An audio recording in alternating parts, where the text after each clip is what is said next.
The new always-on display function on the iPhone 14 Pro has been long time coming.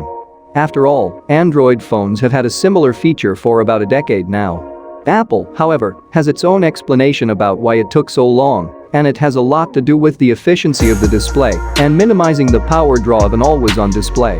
With a new display technology, the iPhone 14 Pro is able to drop its refresh rate down to just 1 Hz, 60 times lower than a traditional screen, and that is the magic ingredient that Apple has been waiting on to optimize the power draw. But has it really done so? And how much battery does always-on display on the iPhone 14 Pro consume? Apple does not provide any official estimate of the effect the always-on display feature has on battery life, so we ventured to test this on our own. For this test, we had the following conditions. Test was run on iPhone 14 Pro. Always-on display battery drain measured over 8-hour interval. 9 a.m. to 5 p.m. Phone was without an active SIM card for the duration of the test. Phone was not used at all during the test. Phone was set up with a few basic and 1 social media app active. We measured the battery consumption during 2 days. One day the phone had the always-on function enabled, the next day it was turned off, and both days we started the test with 100% battery level. Always-on display battery drain test results. First day, always-on display enabled, 9 a.m. to 5 p.m. At the end of the test period, battery was down from 100% to 94%.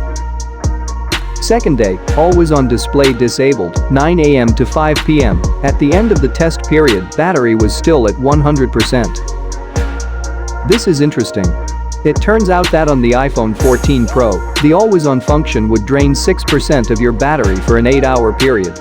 Considering that A, most people use their phone throughout the day. So the always-on display (AD) function is not a factor, and B, AD also turns off when the phone is in your pocket. We think 8 hours is a good estimation of an average use of AD. There is one caveat to this result. Apple is known to artificially prolong the time your phone stays at 100% for whatever reason, so the 6% difference might not be truly exact in this case.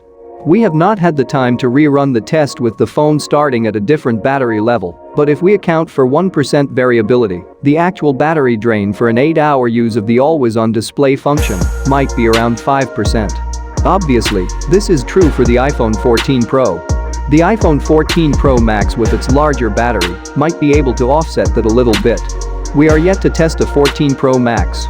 But if we were to place a bet right now, we would guess that always-on display on it might drain about 4% of the battery over a similar test period. With all of that in mind, do let us know. What's your mileage with the new always-on function? Have you noticed a slight additional battery drain? And do you keep on using it or have you actually disabled it, and why?